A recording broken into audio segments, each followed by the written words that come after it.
दोस्तों, स्वागत है आप सभी का आपके अपने YouTube channel learn easy stenography पर। और आज मैं आपके लिए एक नई खुशखबरी लेकर आया हूँ। आज जो डिक्टेशन होने वाली है वह गोपाल दत्त बिष्ट जी की पुस्तक से ली गई है, जो कि 140 की स्पीड से होगी। और इस पुस्तक की कुल 97 डिक्टेशंस हैं, जिन्हें मैं इस चैनल पर अपलोड करूँगा विद आउटलाइन के साथ, यानी कि आप डिक्टेशन के साथ आप आउटलाइन भी देख सकेंगे। तो दोस्तों, यह मेरा नया चैनल है और अगर आप भी इस चैनल पर नए हैं तो इसे सब्सक्राइब कीजिए और दोस्तों में शेयर भी कीजिए, साथ में हमें सपोर्ट भी कीजिए। 3 सेकंड में डिक्टेशन स्टार्ट होगी। एक पत्रकार सम्मेलन में संवाददाताओं के प्रश्नों का उत्तर देते हुए प्रधानमंत्री महोदय ने कहा कि इस देश को यदि आगे ले जाना है तो हमें पंचवर्षीय योजनाओं के द्वारा प्रगति करनी होगी। हमारी पहली पंचवर्षीय योजना, दूसरी पंचवर्षीय योजना, तीसरी पंचवर्षीय योजना तथा चौथी पंचवर्षीय योजना पूरी हो चुकी है और पांचवी पंचवर्षीय योजना का काम आरंभ हो चुका है। प्रथम पंचवर्षीय योजना एवं द्वितीय पंचवर्षीय योजनाओं के लक्ष्य प्राप्त कर लेने से हमारे देश में उद्योगों का जाल बिछाया जा सका। तृतीय पंचवर्षीय योजना के अंत तक इस देश में करोड़ों रुपयों का वह सामान तैयार होने लगा था जिसे हमें विदेशों से मंगाना पड़ता था।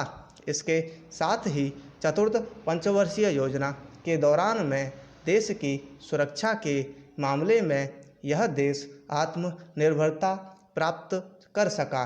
सम्मेलन में रक्षा मंत्रालय में राज्य मंत्री ने बताया कि हमारे नेट हवाई जहाज़ों ने विदेशों में बने हवाई जहाज़ों से कहीं अधिक सफलता प्राप्त की।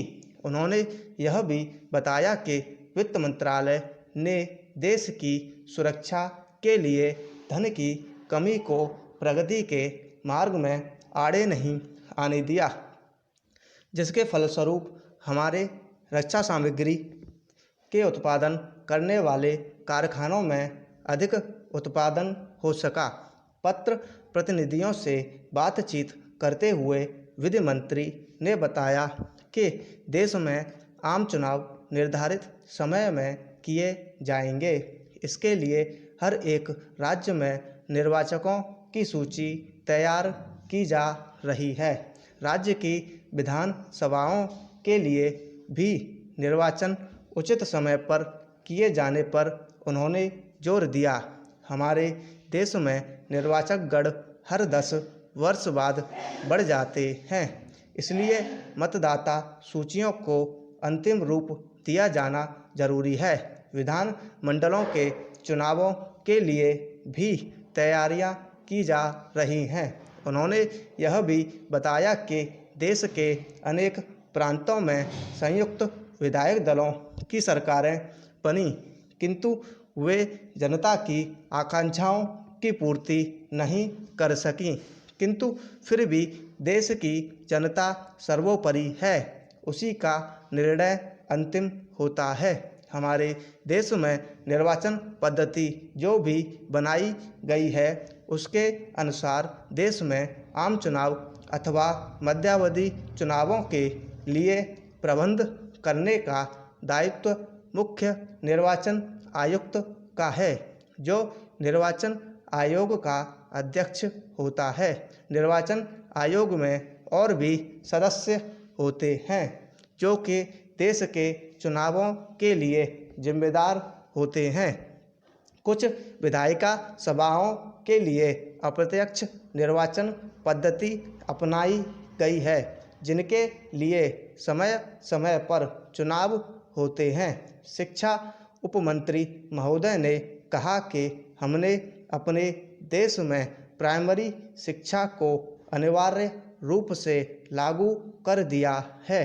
अध्यापकों को निर्देश दिया गया है कि वे घर घर जाकर ऐसे बच्चों की सूची तैयार करें जो 5 वर्ष से अधिक उम्र के हो गए हैं और शिक्षा प्राप्त नहीं कर रहे हैं।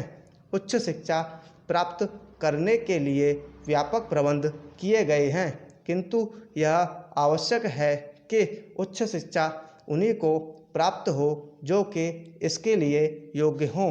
अतः 10वीं कक्षा पास करने के बाद विद्यार्थी अपनी रुचि के अनुसार व्यवसाय चुने।